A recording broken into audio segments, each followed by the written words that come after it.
All right, good afternoon, everybody. Happy Monday to you. There is such a thing as a happy Monday. Um, yes, please, if you haven't done so already, put your name into the chat. Those of you who are here, I'm thankful and happy to see you. And hello all to those of you who are watching the recording. We are going to get started with Max Weber today. I'm very much looking forward to spending the next 3 weeks talking about the works of Max Weber with you. Before we hop into the readings, I have an assignment, a short writing assignment that I hope will kind of deepen our engagement with Max Weber and his ideas. So I'm going to start class with going to our Canvas page and looking at that assignment, and then we'll hop into some of Max Weber's writings. And today it'll mostly be about the introduction by the editors, which gives you a kind of an overview of Max Weber's concepts and his major concerns and sort of the themes of his work, which I think you'll find very interesting given our previous modules on Marx and Durkheim.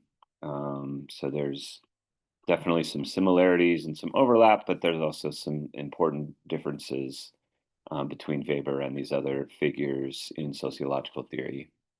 So let me start by going to screen share and pulling up your upcoming assignment.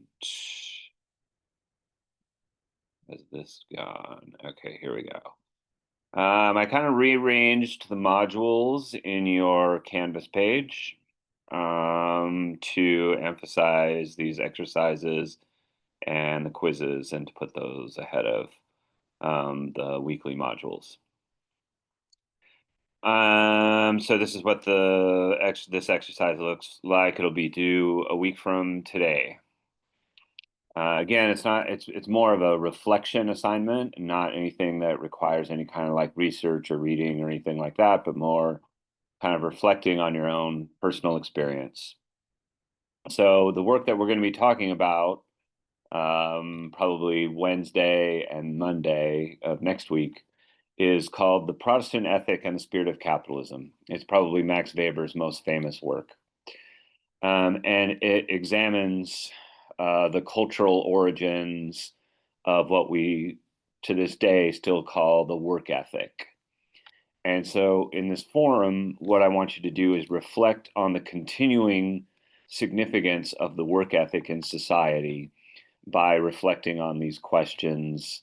I want you to do a post that's roughly 200 to 250 words, and I want you to reply to two other students in the class in a spirit of camaraderie and support and encouragement. So first, I want you to describe your own relationship to the work ethic. So I want you to reflect on how you were, or maybe you were not, socialized into the idea that work is an important thing through perhaps through family, through religion, through your job and career, through the military, through school. Any of these institutions play a sort of role in socializing us into the idea of the work ethic. And the work ethic, as we'll see with Max Weber, is defined as, not just like working hard, but like delaying our immediate gratification, so that we can sort of build a better future for ourselves. So the work ethic is very kind of like future oriented, like you kind of like sacrifice or deny immediate pleasure for the sake of something in the in the future, some sort of future benefit or payoff. And, that's what, you're all kind of taught to do as students in school is like you're kind of like, putting in all this work and taking these classes and doing these readings for the sake of some future benefit in your work or career or what have you. So I want you to kind of reflect on this notion of the work ethic in terms of your own personal experiences. Perhaps it was instilled in you very strongly. Perhaps it was not instilled in you strongly or at all. Regardless, you can reflect upon the role that these institutions played in terms of instilling these ideas, the idea that hard work is good and that we should delay gratification for the sake of the future. And then secondly, once you've reflected on your own, sort of circumstances or experiences, I want you to reflect on this observation of Max Weber's. Max Weber argued that basically the work ethic begins to decline after capitalism takes hold of society. This is something we'll flesh out in the readings, and it'll become more clear then. But the basic idea is that the work ethic is very important for the origins of capitalism, for how capitalism got started. But then over time, the work ethic declines and decreases. It erodes in terms of its power over people. And so to this day, people often say, it's kind of a cliche, people say that, the younger generations, like each generation of youth, sort of has less of a work ethic than the generation that came before this.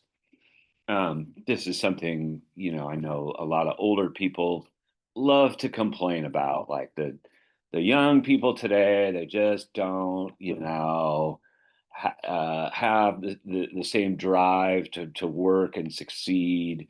They're not willing to put in the work. They want it all and they want it now.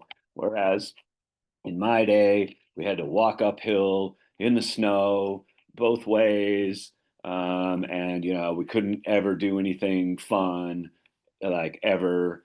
And we just had to work and work and work and work. And the kids these days just have it so easy. You hear this a variation of this kind of complaint, especially the more you hang out with older people. And so I'm not asking, what I'm going to ask you in this forum is to reflect on basically whether you think this is true, whether you think it's true that, the younger generations today don't have the same kind of work ethic that their predecessors did. And there's no right or wrong answer about this. I just want to hear you explain your reasoning. Again, feel free to draw on experiences or observations from your own life or your own experiences. That's fine. Again, there's no right or wrong answer for this. Precious, did you have a question? No, I was just gonna go off of what you were saying. But I figured you want me to just save it for the paper, right? Yeah. But if you wanted to just say something, it might help people here kind of like brainstorm a little bit too. Okay, I was thinking that yes, it is a very familiar thing to hear the older generation say, yeah, the younger generation lack work ethic and courtesy and things of that sort, but we must take into account the evolution of times, such as wash machines, cars, vacuums, things that made life more convenient and conserve time So now we didn't lose it. We never had it because we always had a sense of of I don't know the word I'm looking for, the cushion, of life. Hmm. Like when I was growing up, in my house, my grandfather, he had a pacemaker, so we wasn't allowed to have a washer, a microwave, a vacuum, and things like that. And everybody had them. We just wasn't allowed to have it because it interacted with that. But just by having those little amenities that we did have, I Hmm. have never had to wash clothes by hand, although I've never had to because I've always had the equipment that would do it for me. So I Hmm. think in making life easier, we took away core values that was within us as individuals. Yeah, okay. Um, yeah, that's totally valid, and interesting. Um, Go ahead, Kai. Hey, I just wanted to just as far as what Precious is saying, like I get where she's coming from, but I also think like it has a lot to do also with like the older generations were taught not to question things, you know? So like whatever you were taught, you just do. And I think the younger generation, you know, with like the influx of social media, you get all these different perspectives on things. People are starting to like question things, you know? So like why should I jump through hoops for a company when they're doing the bare minimum, you know? And I think that there's like a I don't know, like a larger consensus amongst like younger generations of like, I don't want to be taken advantage of anymore. So I don't know. I think it's like a multitude of things. That's a really good point, Kai. I don't know if you all remember, during the pandemic in the first year, COVID 2020, 2021. There was all these news stories that came out about what was called quiet quitting,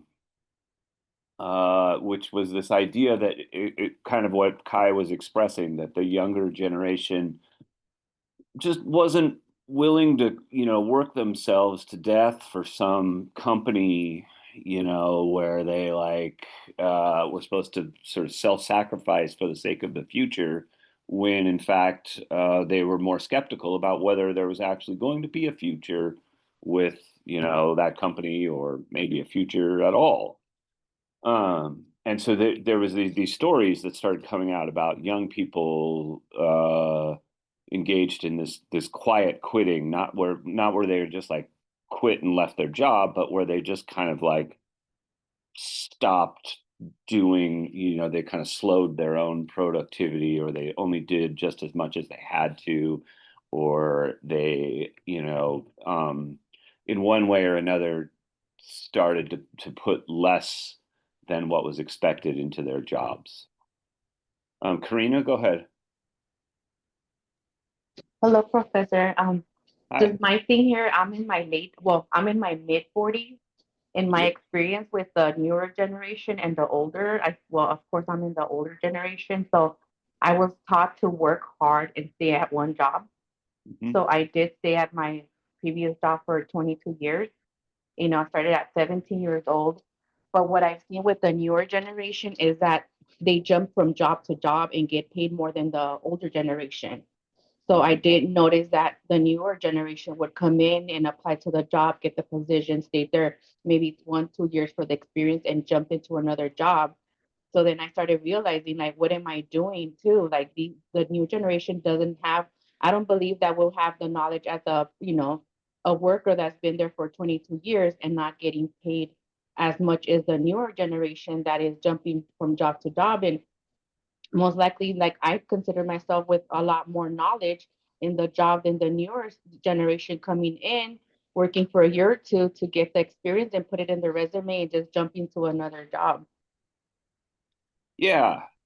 Um, the way that I think of these kinds of things is, um, in terms of sports, like we're all free agents now. Like this is the larger sort of change within capitalism and the relationships between employers and employees. Is that basically like there's no long term sort of loyalty or connection or job security or these kinds of things that maybe existed in the past. Like in previous generations, like in my dad's generation, it was the idea that, you worked for, 35 years for the same company, and then you retired and they gave you a gold watch. And like, it was not uncommon for people to spend, most of their adult life or maybe their entire adult life working for the same company. And since about like the 1970s and 80s, that has all changed. And we're all kind of like treated like free agents in sports, like where it's just kind of like you go from contract to contract. There is no loyalty. There is no sense of like we're responsible to these employees and we're responsible to the community. Like an older generation of capitalism, you had like these companies that, were responsible for, thousands of people's jobs and kind of like the livelihood of entire communities, like the steel industry in Pittsburgh or something like that.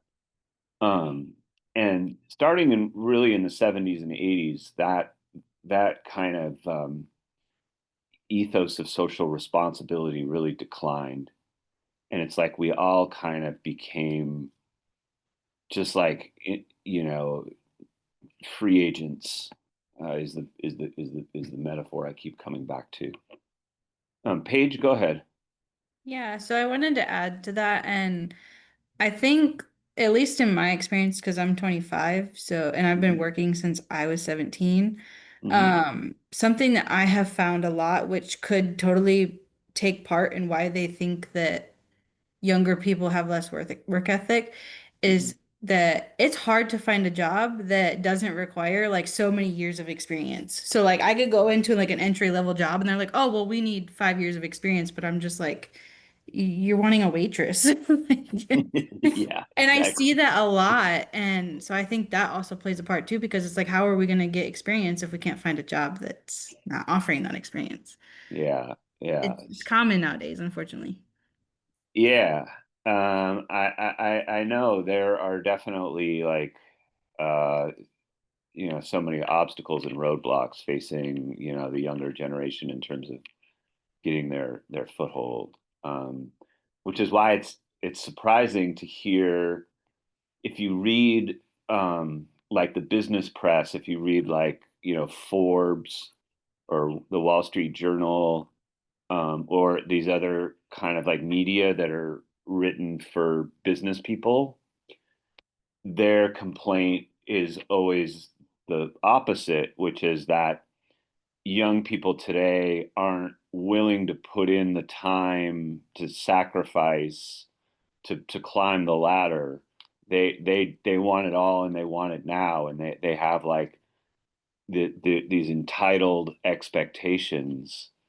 Um, And so from the perspective of like Wall Street, it's like young people need to um to spend their 20s like you're talking about, Paige, like I don't know, working in internships or, low paid jobs where they sacrifice their immediate needs for the sake of the future. Um, of course, that's very profitable for companies on Wall Street, that can take advantage of that kind of like low wage labor or like internships where people are making no money. Um, so like I said, there's um, as far as this assignment, like there's no right answer. I'm and it sounds like we're going to have a real interesting discussion just based on what you all have volunteered already here in the discussion. This ultimately connects back very much to what Max Weber is talking about in The Protestant Ethic and the Spirit of Capitalism. Max Weber, you know, is going to sort of outline, and when we go to the readings, I'll sort of take you through it, but he's trying to trace where the history of capitalism came from, but his approach is very different from Marx's. His approach is to find the history of capitalism in ideas and culture and ultimately in religion, in Protestantism. And but then he says, you know, kind of like once capitalism becomes established, then it loses the religious foundations that initially gave birth to it. That it becomes more and more just a kind of a secular materialist system. And here, you know, he kind of echoes Marx to the extent that he says, like, you know, people start worshiping money and commodities instead of God. You know, like money and commodities become the new idols and things to be worshipped in a capitalist society, and religion loses its power. That's essentially something that Marx and Weber very much agree about. And so my purpose with the assignment is to get you to kind of think about how these questions that are raised by Weber are still with us today in terms of the work ethic. I've consistently, when I teach theory, I'm always trying to get my students to make the connection between the past and present, to understand how these theorists produced ideas that are still like living, breathing, that still have relevance for understanding our world today. And so this is my attempt to do this with this exercise about the work ethic, is to kind of get you to think about in terms of your own experiences, and that's why there's like no right or wrong in the way that you address this, as long as you are thoughtful in, you know, you actually reflect on these questions and think about them in the context of your own life and your own community and, you know, the circumstances in which you were raised. So I'm very much looking forward to hearing your thoughts about this. So this will be due Monday at 12:30, a week from today, and I'll try to draw next week from some of the discussion that happens online. I'll try to kind of interweave it into our analysis of Weber's writings. Oh my God, the chat is just blown up since I checked it last. Wow, sweet. I will look forward to reading these later. Yeah, the part about quiet quitting. Well, anyway, let me, if you all want to chime in at some point in the Zoom, feel free to do so. And I'll check out that chat after class.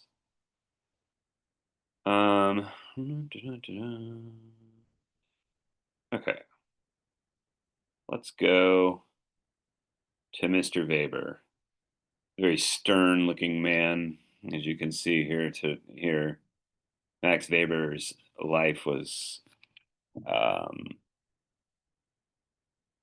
characterized by a lot of inner emotional turmoil. He essentially had a kind of nervous breakdown at one point in his life that rendered him incapable of doing any sort of work at all for, I think it was about a year, and then kind of permanently impacted the rest of his life. Um, as we will see, he was a person who was kind of, I guess today what we would call them like a child prodigy, somebody who from a very young age was engaged in very serious intellectual pursuits before he was like 14 years old, in terms of reading and writing about German philosophy and these sorts of things. And had, by all accounts, a very strong work ethic himself. And so was very, very driven from a very young age, to be the sort of intellectual figure that he became. And then in his sort of middle years, had, by all accounts, a kind of a breakdown, a personal breakdown, that sort of diminished his capacity to work at the same feverish pace that he had kept up as a youth. So you can almost see it in his face. It's got very intense, uh, line above his nose there.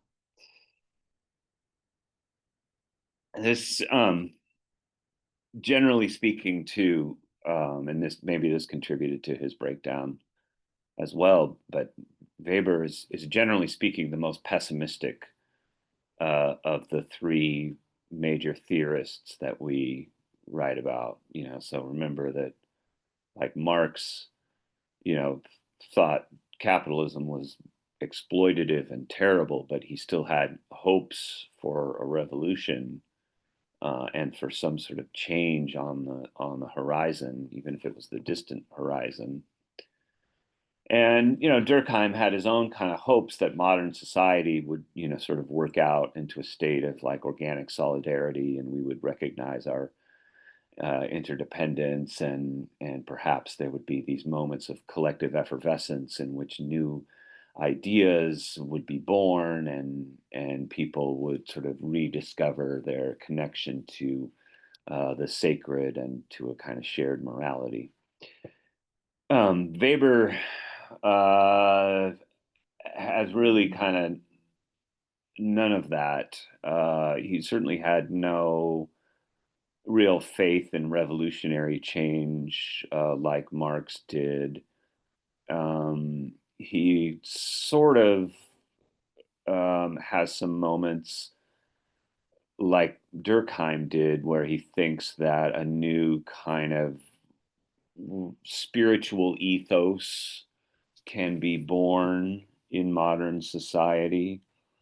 But he is more kind of skeptical. And so this quote here that they use as a sort of an epigram to introduce Weber is very telling, in this regard, where he says, "No one knows who will live in this cage in the future, or whether at the end of this tremendous development entirely new prophets will arise, or there will be a great rebirth of old ideas and ideals, or if neither, mechanized petrification embellished with a sort of convulsive self-importance.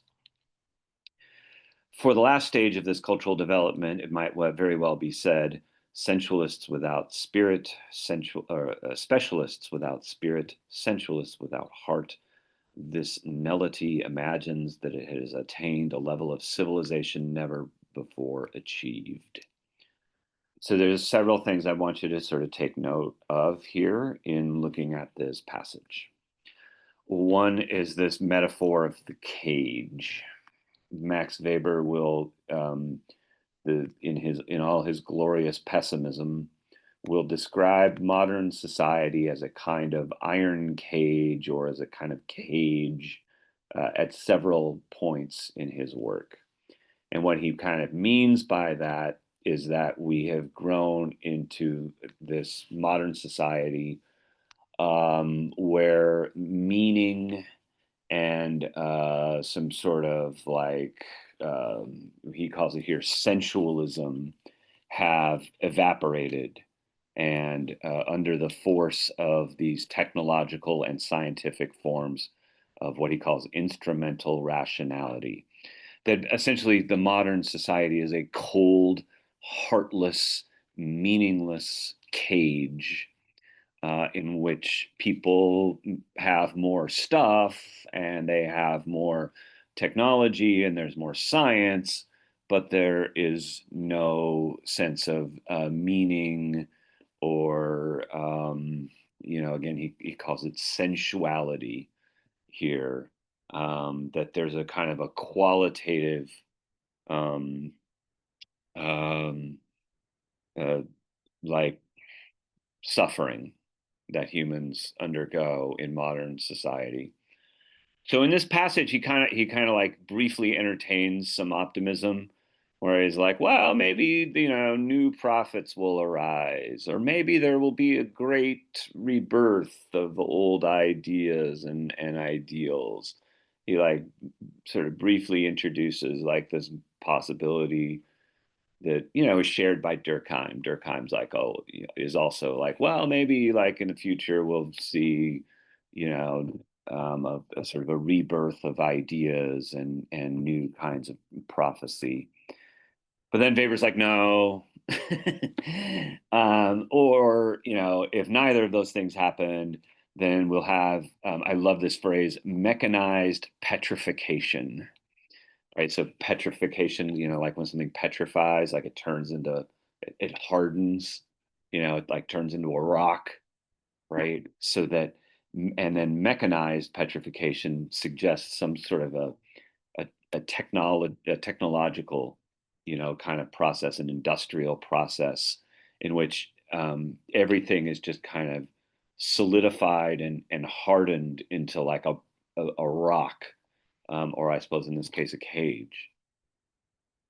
And then he gives this sort of quote here at the end about specialists without spirit, I think is a good way of thinking about like how we can have a society full of experts and specialists and bureaucrats and people who know a lot about a particular thing or know how to do a particular thing, but are without a deeper human spirit, right? Without a kind of spiritual meaning that Weber thinks is very fundamental to the human condition.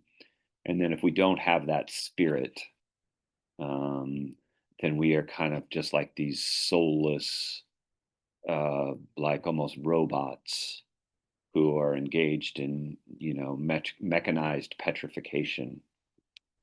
And that is sort of at the heart of his concerns, is that modern society, it may be very technologically and economically advanced, but it is soulless and without spirit. That is why Weber describes it as a cage. And so then in this passage here, the editors are essentially, giving you a real life kind of scenario in which these things still tend to operate in our lives today, which is with our experience with bureaucracy. Like when you go to try to get, go to the DMV, for your driver's license or some kind of like record keeping and filing, and in everyday life, our lives are full of bureaucracy, and we're somewhat like kind of helpless in the face of bureaucracy. I am currently facing an immense bureaucracy with the CSU Chico administration around getting them my Social Security card. Why is it that I cannot simply take a picture of this and send it to them over the email? I don't know. It has something to do with, privacy, security, etc. But I have to go through all these bureaucratic obstacles and loopholes currently with, the human resources department at, where we're at CSU Chico. So that's just, one kind of thing. I'm sure we all have our nightmare stories about, dealing with a health insurance company, or, the DMV, or, some sort of like local, city government office or something. We call them up on the phone, and, we're on hold, and they're like, "Oh, your call is very important to us." And it's just like, no, it isn't. Obviously is not. And it's like this in these experiences with bureaucracies, we're kind of like, we're like literally dehumanized, is what Weber is saying. Like, we're literally like treated as objects and things and numbers and case files instead of people. Like we are thingified as individuals. And so this is what is Weber sort of fundamentally dehumanizing about the modern world, is that we're just kind of like treated like things in this sense. Say sort of this is what he means by the cage. A really good word for it that he uses, where is it? Introduces it, or they introduce it here in the last sentence. This word, I really like this word for it, disenchantment. It's like modern society takes all the enchantment, like all the magic out of it, everyday life, and it just becomes this kind of cold, heartless, soulless, materialistic machine that takes away, it drains us of our spirit, our soul, and this notion of like enchantment. It takes the magic away. So even though we get more stuff and better science and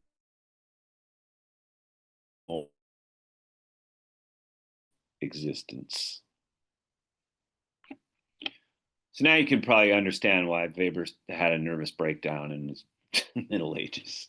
He sort of looked into the abyss of modern society, and he just saw like a never-ending cage. And unlike Marx, he didn't have faith that like revolution would make things better. We'll get to that a little bit later. This kind of talks about his circumstances again. Like I said, like, from the time Max Weber was like 10 years old or something, like he was, writing stuff about like these German philosophers, like, Kant, Spinoza and Schopenhauer. He's writing all this stuff like he's in like, the 8th grade or whatever. He was also from a young age, very sickly kid. Right. So this will all kind of come to a head later on in life. So you get the idea that he's intellectually sort of off the charts, and in terms of his abilities, but physically very sickly. As it said, by the time he was 4 years old, he had meningitis. So this is going to kind of characterize a lot of his life. Now, he ends up marrying this woman named Marianne, who became a very important intellectual figure in her own right, and also had an influence in the development of sociology. And it was Marianne actually who put together the first major collection of Max Weber's writings and wrote his sort of biography. Um, and their relationship would, like Marianne Weber's overall sort of outlook about was very critical of like the patriarchal family, and especially the way that women within marriage were kind of like made economically dependent on men, and that of course made it hard for them to leave a bad marriage, or to even be able to struggle for power within the marriage. It the economic dependence of women limited their power within the family, and so Marianne Weber wrote a lot about that. As a social theorist, that was her sort of concern. And it kind of ties back with Max Weber's family, because Max Weber's family was very much like that. It was very like authoritarian. The father, as it says here, basically like very domineering over the mother, like abusive of the woman. And she was very, as it says, like pious, religious, and devoted to the family. Not an uncommon dynamic at all, even to this day, within families. But you see here how the sort of family experiences kind of awakened their sociological imagination, and what would ultimately be a kind of a critical approach to the dominant notion of the family. So this talks a little bit about how Weber kind of like, was shaped by that experience. This gives you this paragraph here, a sort of a biography of Marianne. An important, people didn't really use the term feminist in the early 20th century, like in 1904 or anything like that. But she would have definitely been considered like a kind of a forerunner of like feminism and the women's movement in her own time.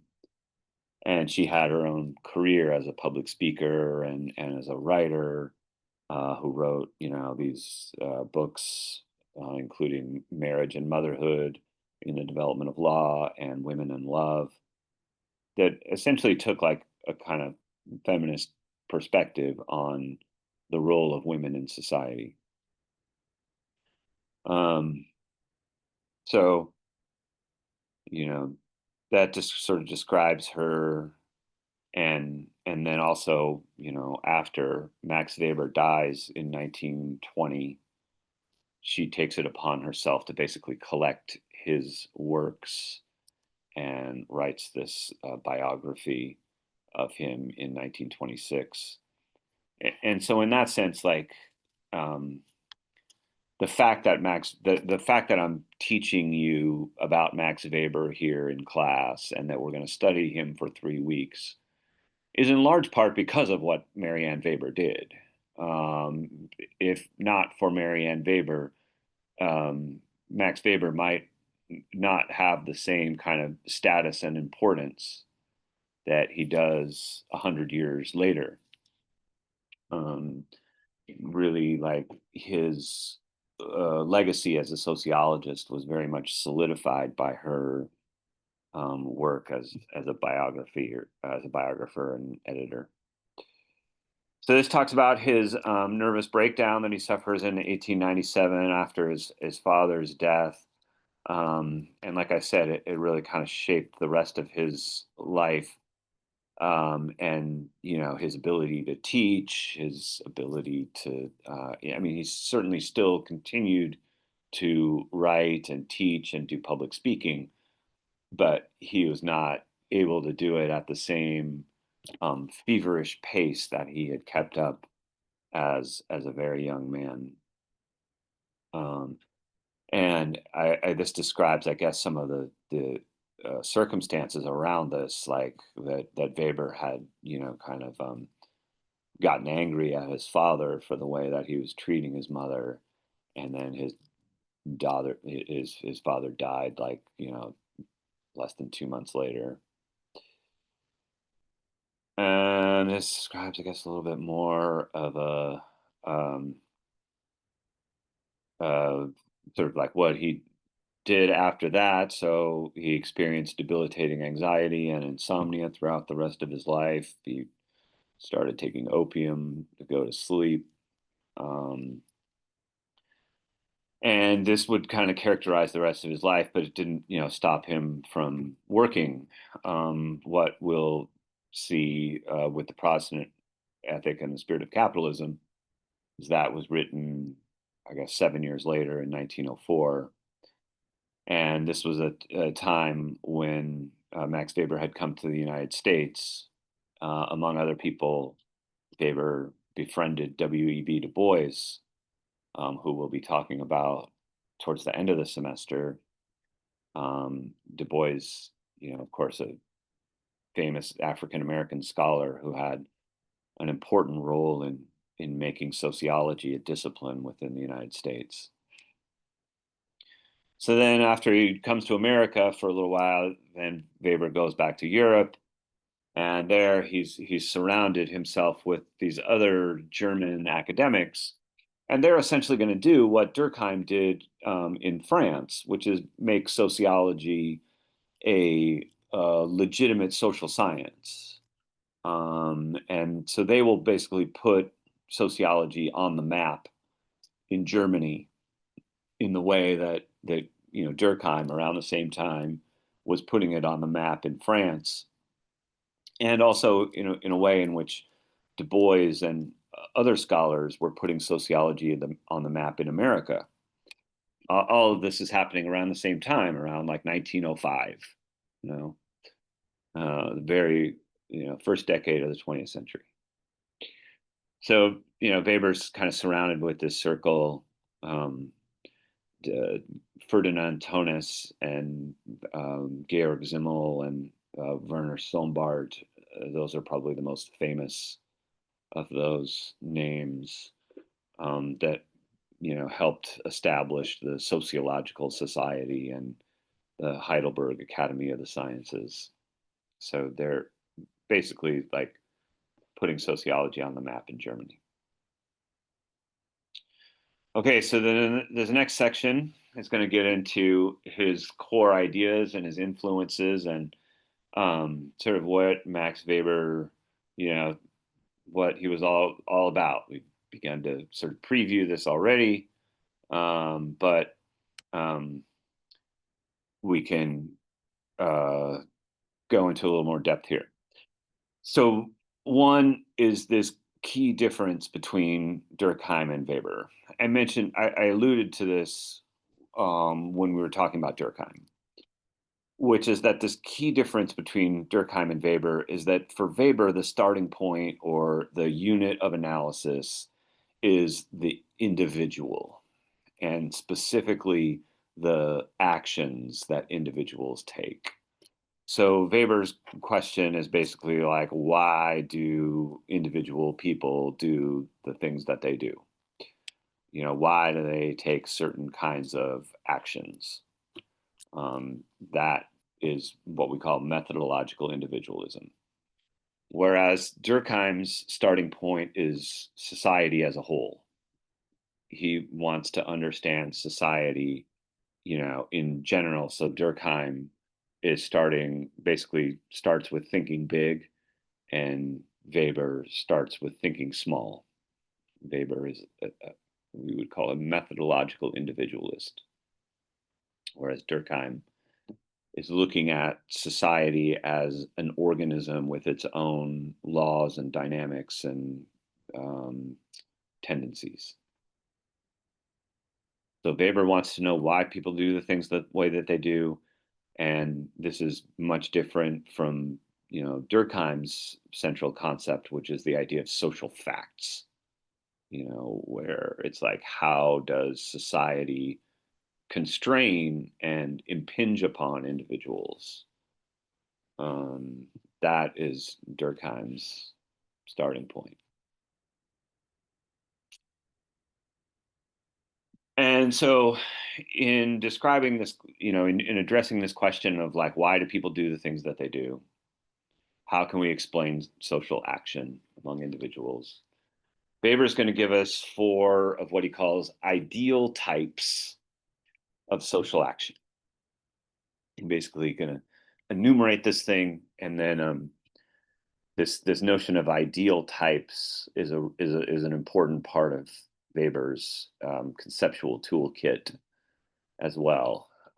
Ideal types are kind of his methodological tool that we will talk about. But first, we need to look at the four types of social action. So the first of these is what he calls instrumental action, or instrumental rational action.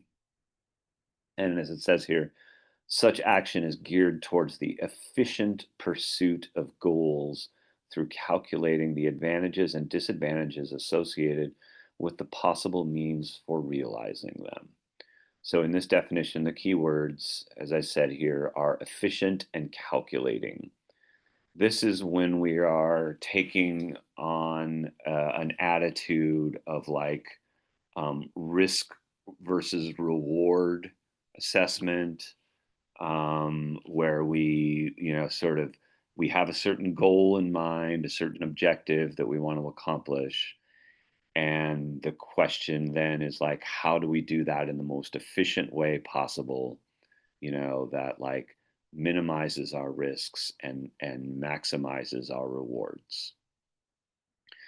Weber says we all have to do this at some point, right? Like last month, I was buying a new car. I was buying a new like used car. And in order to do that, you know, I'm very methodical about thinking about how to do this.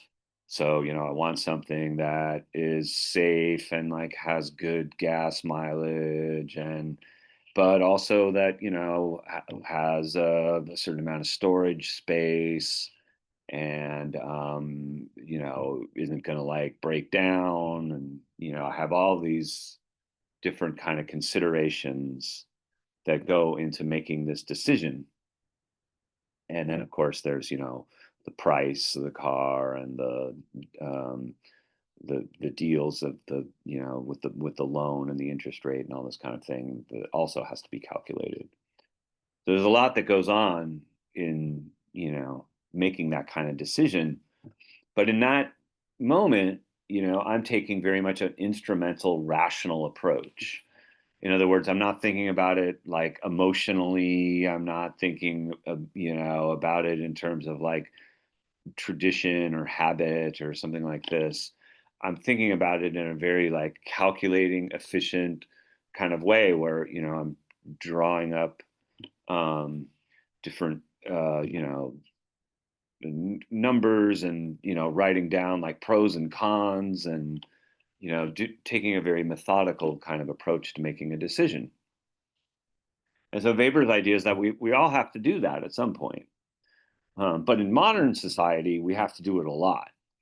In modern society, our society is so calculated and driven by, you know, money and time, that we have to think in this kind of instrumental, rational kind of way. So I'll say more about why that is as we talk about the other 3 types of social action. But just keep that in mind for right now, that like Weber suggests that in modern society, we're all like forced to do more instrumental rational action, to take this methodical, calculating approach towards maximizing efficiency. The second type, well, I didn't want to do that. Second type is what he calls value rational action. Here, we're also acting in a goal-oriented way, but the goal is to stand up for our values in their, for their own sake, in their own right. So that's why the value rational is named the way that it is. We're not just motivated by the ends themselves, not just the fastest or the cheapest or the most efficient means to those ends. This is when we stand up for our values, even though we know that it might not succeed, but we still have to do something, right? So this is when we stand up for the principle of something, like, we go out, like I go out and march in a No Kings rally, not because I think that, like, it's gonna cause any kind of a change, but because, like, I need to stand up for the values that I believe in, and if I was taking an instrumental rational approach, it wouldn't make a lot of sense. An instrumental rational approach would be like, well, why bother? Like, nothing's gonna happen. Like, it's not gonna change anything. It's not gonna have any kind of an impact. It's not gonna, doesn't matter. And like, you should do something better with your Saturday. The instrumental rational action, thought would be like, oh, you should, I don't know, you know, drive an Uber or something so you could at least make some money on Saturday, instead of, wasting it, marching around at some protest that nobody cares about, or that, the people in power don't care about. But still, like, I have to do this. There are times in our lives where we all have to kind of like stand up for what we believe in, even though we're not going to really like gain anything from it. Even we're not going to really like benefit from it. And in fact, where it may actually be really risky. A lot of people have gone to jail or been killed or been deported, or, for standing up for what they believe in. And so, in some sense, it's kind of, from the first perspective, it's kind of an irrational thing to do. But from this second perspective, it's something that, like, where we're trying to stand up for what we believe in. Go ahead, Kai.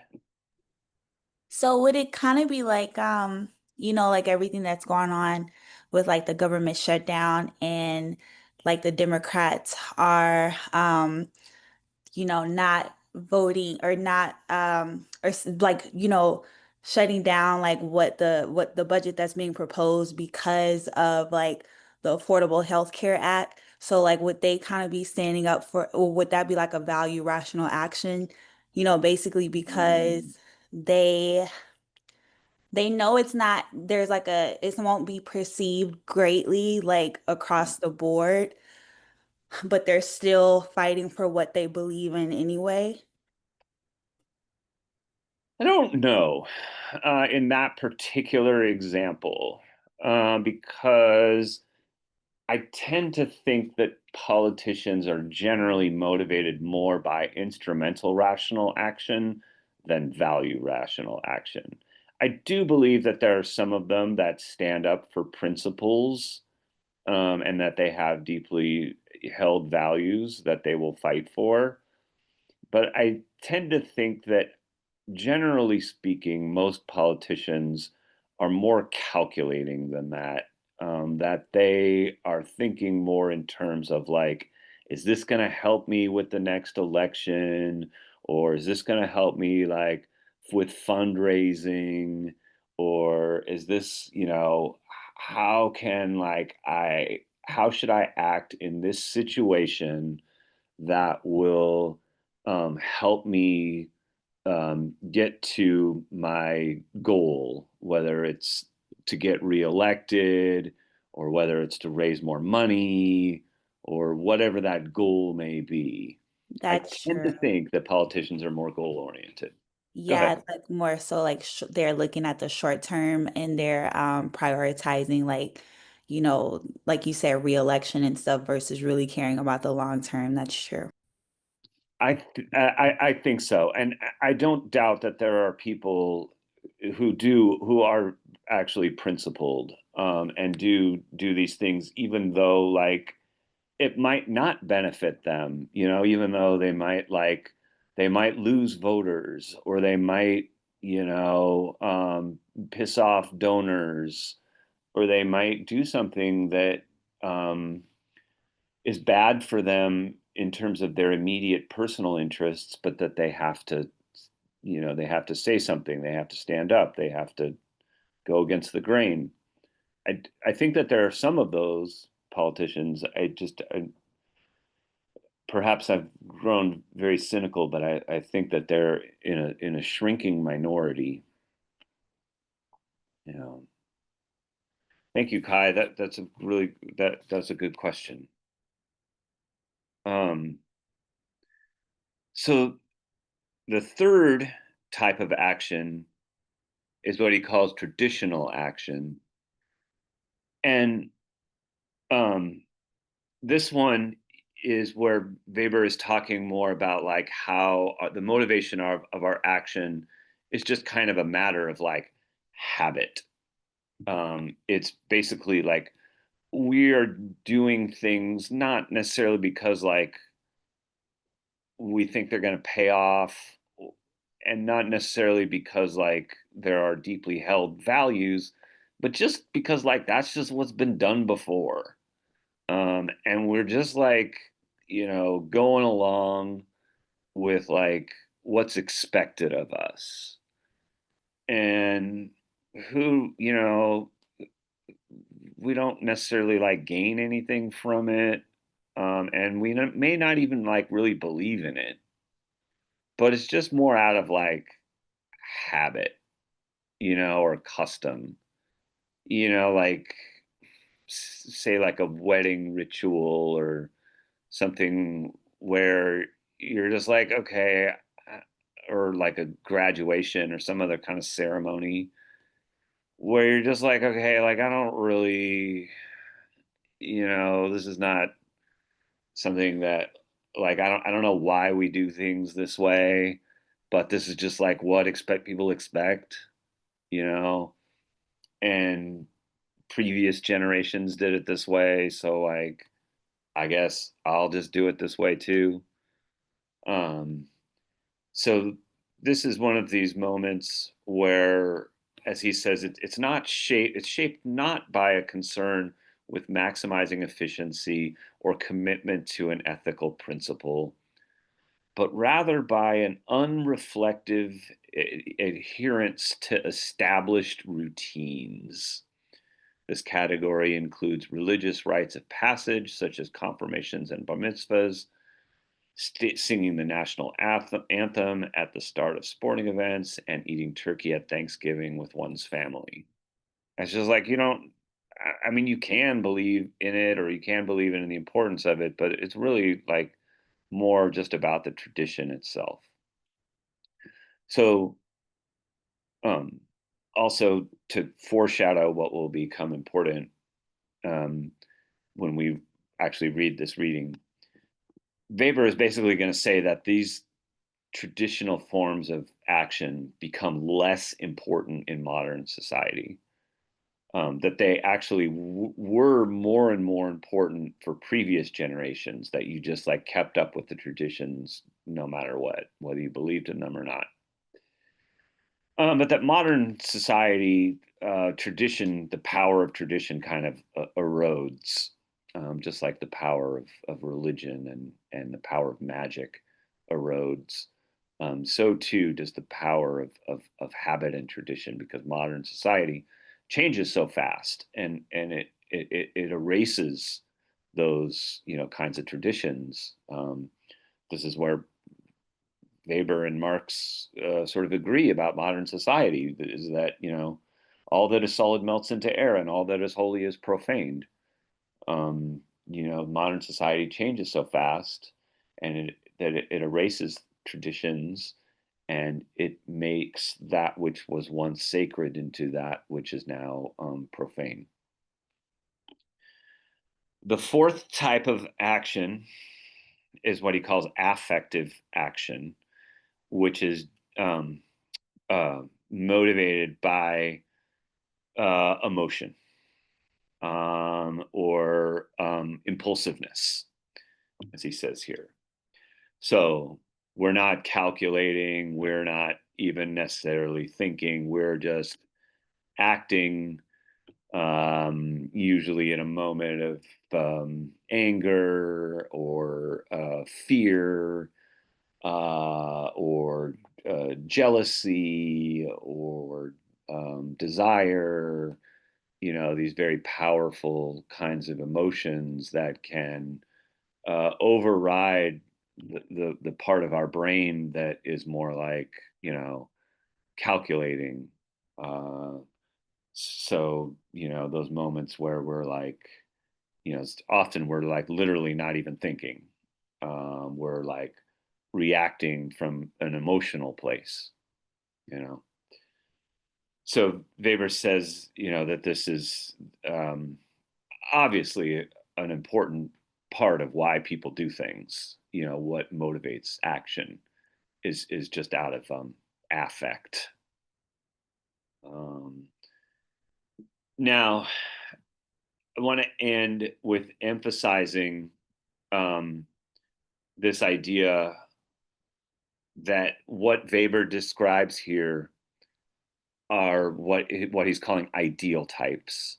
Now, this kind of goes back to Kai's question from a minute ago about politicians.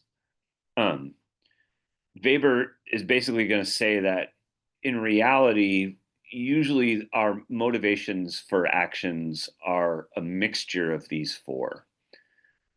We don't usually act just out of one of them alone.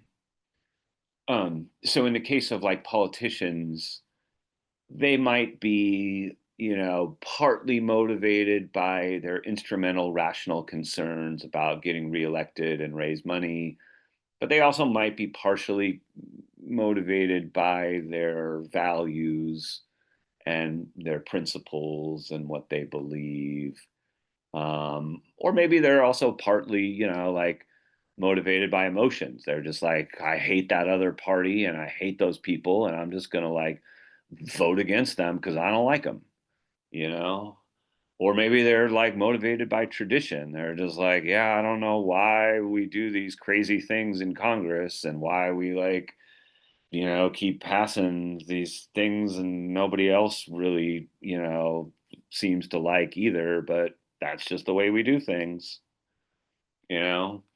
So in reality, these, the, our actions are usually like a mixture. You could think of it like a recipe for food, right? Like, you know, like we want to have the right kind of balance between different ingredients.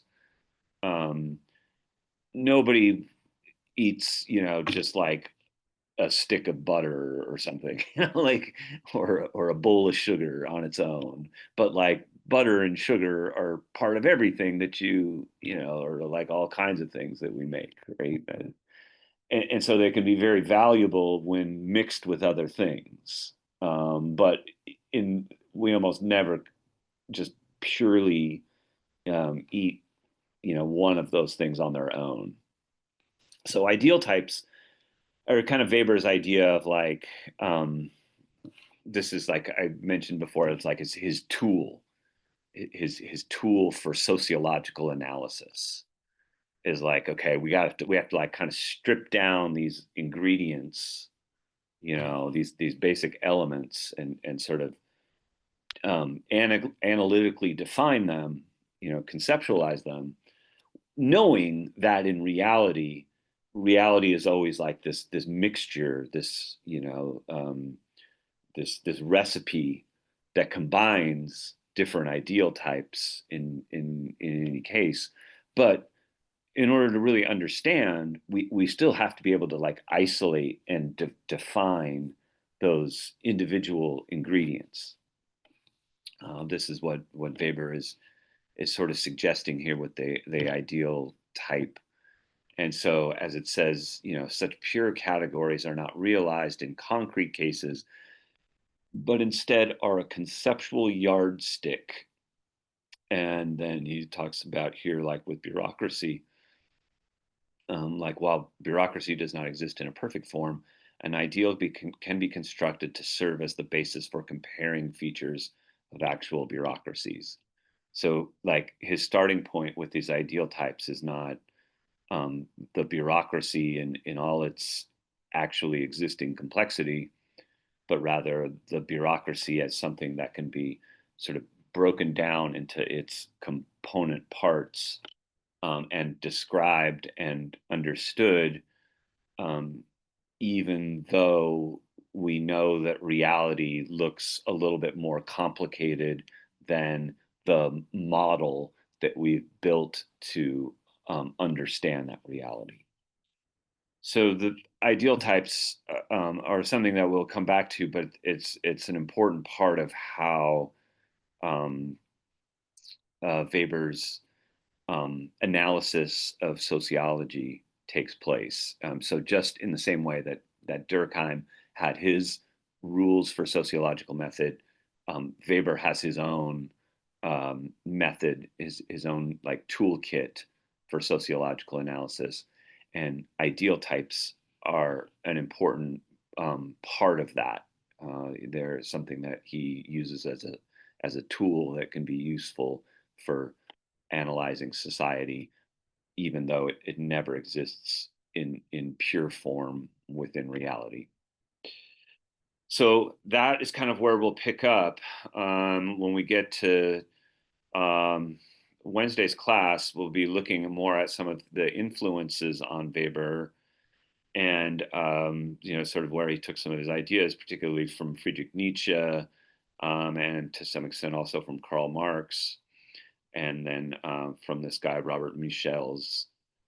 So there's a lot of important influences that are coming together, and then once we've gotten through that, we'll start talking about the Protestant ethic and the spirit of capitalism, which is going to be, I think, a pretty fun reading. Until that time, I wish you all a wonderful afternoon, and I look forward to seeing you on Wednesday. Have a good day. Thank you for the conversation and discussion today. Professor, could I talk to you for a second? Yeah, just 1 second. Let me stop the recording, and I'll be with you in 1 second, Mason.